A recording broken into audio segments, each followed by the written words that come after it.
Hello, everyone. Welcome back to So Let's Talk. Good to have you back. Good to be back. I haven't been on here in a while. So, welcome back to Let's Talk once again. My topic today will be about Sarah and the Bible. We're going to talk about Sarah because Sarah, in doubt of God promises. And sometimes we are like that. We have doubt.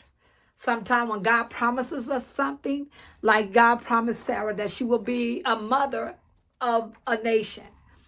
And Sarah giggled because of unbelief, and because of her age. I think she was about 65 years old when God told her that. And her husband was about 75.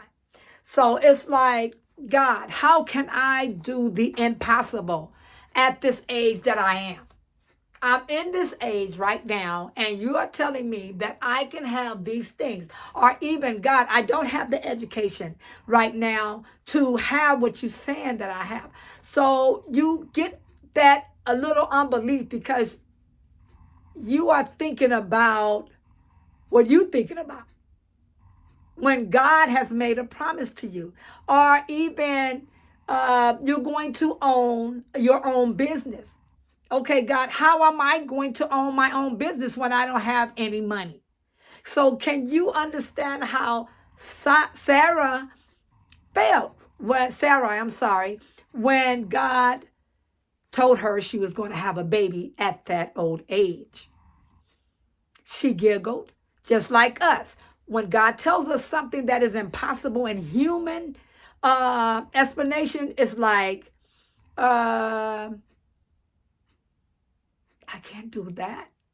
But God says, when I promise you something and when I say you can, you can. You can do all things through Christ who empowers you to do it by faith in Him, relationship with Him. By the Holy Spirit, this is God speaking to you. But we have to realize at the time, Abraham married a woman that was in a family that idolized idol gods. She was raised in that kind of family, a family that did not teach of the believing that Abraham had. Abraham believed in the true living God. So when God made the promise to Abraham, Abraham received the promise of God. Sarah, with a doubt, she kind of giggled. So, just like us, we do the same thing. But if you trust God and what He says, it will be done. And it also takes the patience. Because if you go on in the story, you will see that during the time of the wait that God said that Sarah will be pregnant and be impregnated with the son, it was many years. And like us, if it don't happen with our mind think the time should be, what do? We go and we go and do God's job. We can never do God's job. He got the purpose and the plan set up for us. So you go, I go, we go, whatever, we go and do the work of God. And He did not tell us to do it, just like Sarah did. She was impatient, which took all of those years before she came pregnant. What'd she do? She went and got her handmaiden to marry her husband, Abraham.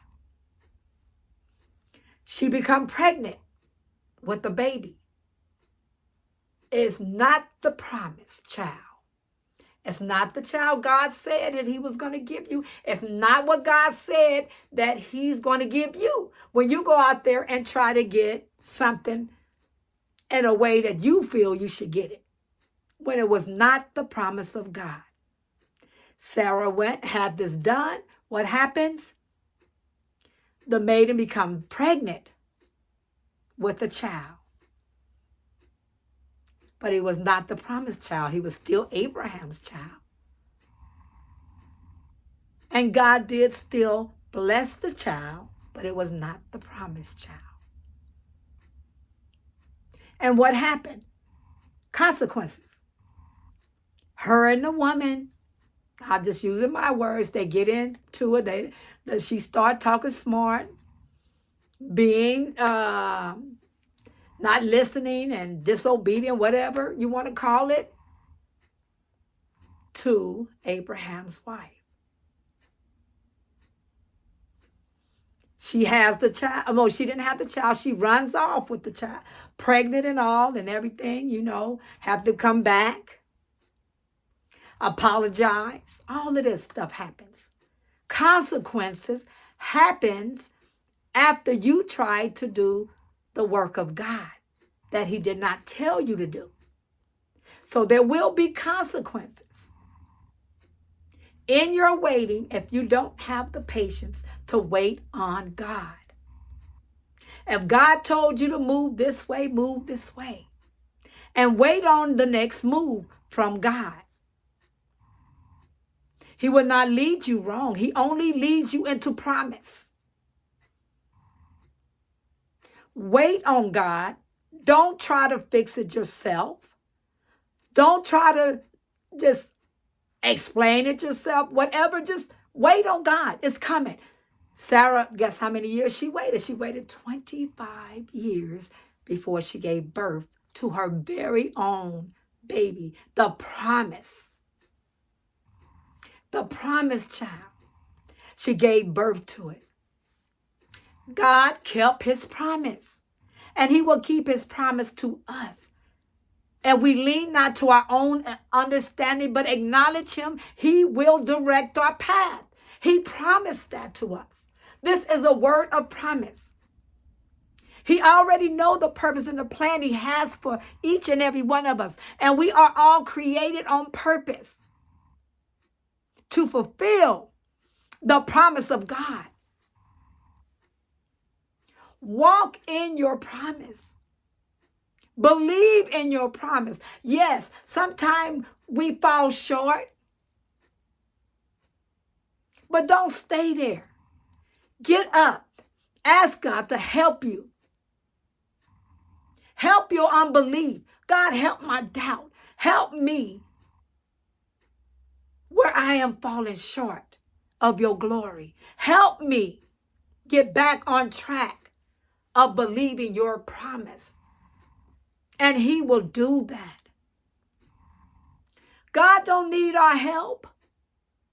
We need God's help. God don't need it. We need God's help. If he told you something, it's guaranteed, y'all. Wait on the promise of God.